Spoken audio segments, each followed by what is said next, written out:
Today it is time for something new, the first episode in a series of unit guides. Now I know what you're thinking. No, I am not planning to do a guide for every single unit in the game. Sorry, overlords.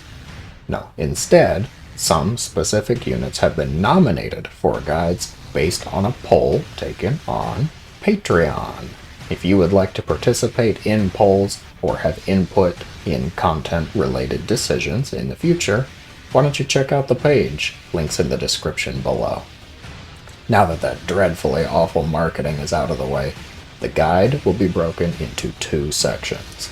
The first, I will talk about the unit and how to use it or when to use it.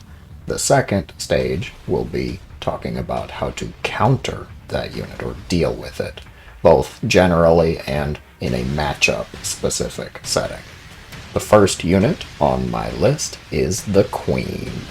No, not that one. That one. When you think about the Zerg Queen, it is logical to make the conclusion that it is a base management unit. You're not wrong in thinking that.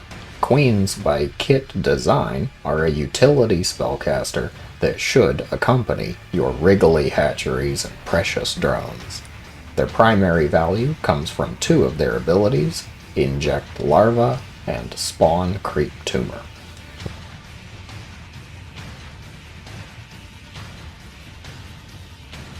When you cast Inject Larva on a hatchery, the Queen readies her Easy Bake Oven with 3 larvae.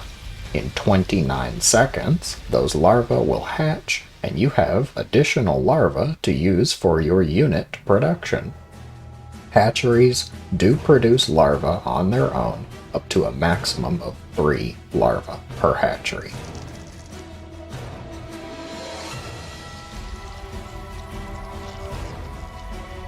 The Queen lets you go above that 3 limit using the Inject Larva to a new maximum of 19 larvae per hatchery.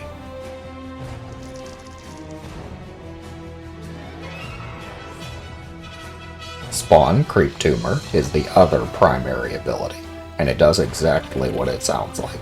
The Queen creates a creep tumor at the targeted location so long as that location has creep. Creep can be generated by a hatchery, Nidus Worm, Overlord with Lair Tech, or another creep tumor. Once the Queen makes a creep tumor, that tumor can then be used to make another tumor once the 11-second cooldown is ready.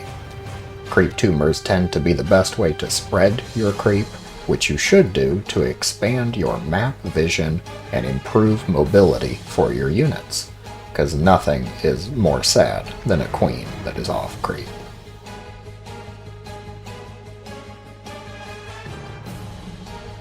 The Queen's third ability, Transfusion, gives the Queen some secondary value. Transfuse, as I will call it, restores health to a targeted unit or structure.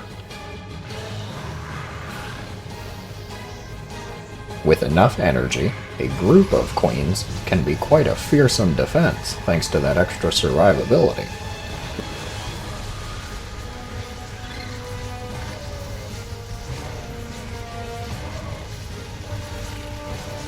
What's that, you ask? But Indigos. If Queens can heal, can you use them for offense too? Now, what kind of crazy person would go and do something like that?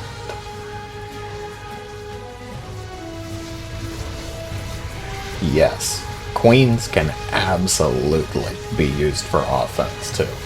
Some optimized builds have cropped up, such as the Queen March, where you walk across the map, or you can use Nidus Worms or Overlords to transport your Queens. If you are using Queens in this manner, be sure to use your abilities efficiently. Transfuse can give your Queen sustainability in a fight, and making a creep tumor at the point that you're attacking will help let those Queens move around quickly as a pack.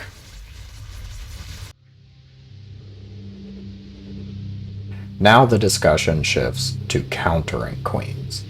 One note to be aware of before I talk about the matchup specific counters is that queens are notorious pack creatures. It is very common to see them accompanied by zerglings, roaches, ravagers, or even sometimes hydralisks. You will need to factor their guards into your counter as well, no matter what your matchup is. As a Terran player, the question to ask is, do you have ghosts? If you do have ghosts, you can use Snipe to pick off queens, or EMP to prevent their spellcasting by getting rid of their energy.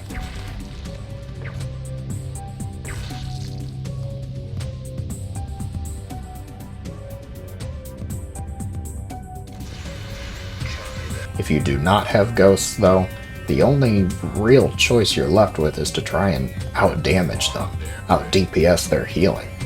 If you're building Bio, Stim, Marine, and Marauder is probably your most efficient go-to.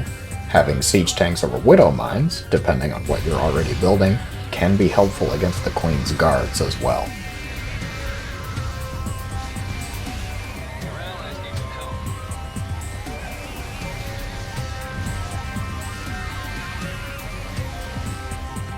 If you're building mech, Thors and tanks are going to be your best friends.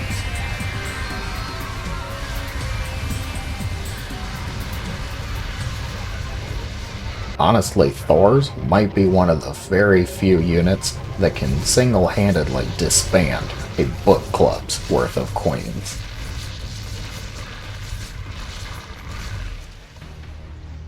As Protoss, the dreaded Queen March is usually used against a Stargate opener.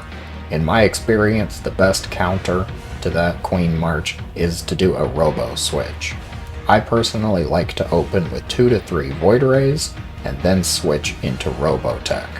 If you see a Roach Ravager guard, you can build Immortals.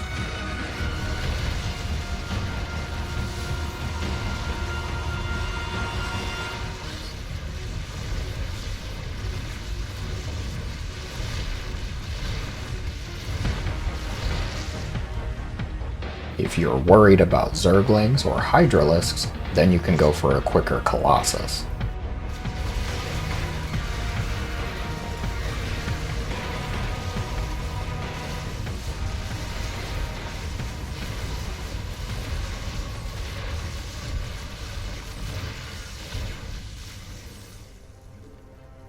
To deal with the queens themselves, Disruptors tend to be the most awesome answer, but they can be difficult to work with.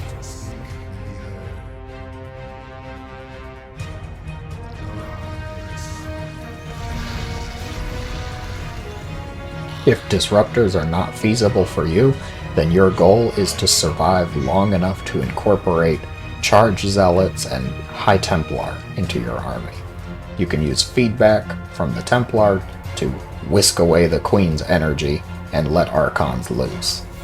No matter the composition, if you happen to scout a Queen push, you should immediately start to build an ample amount of shield batteries and scout for any potential Nidus Worm areas. As Zerg, I'll be honest here, a Queen attack is super rare in ZVZ.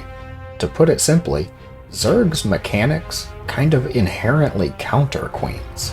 You have scouting overlords that can easily spot an impending Queen March or keep an eye around your bases for any Nidus Worms. If you do happen to scout an attack, you can just build a large number of the appropriate units very quickly. Queens don't do well when they're grossly outnumbered, so your real decision making is more, what do I need to kill the guards? Zerglings, Banelings, or Roaches should be sufficient for the early stages of the game.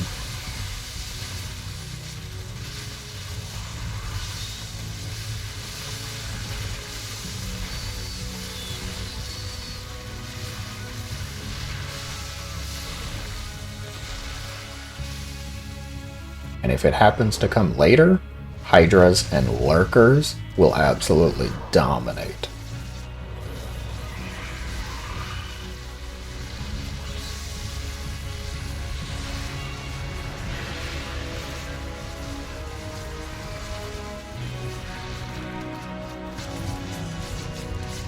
I think that just about covers everything. If you happen to have any questions, comments, or just want to say how totally wrong I am, you can feel free to relay in the comments below. Be sure to check out the Patreon page if you're interested in influencing future content. Thank you for watching, and I hope that you have a great day.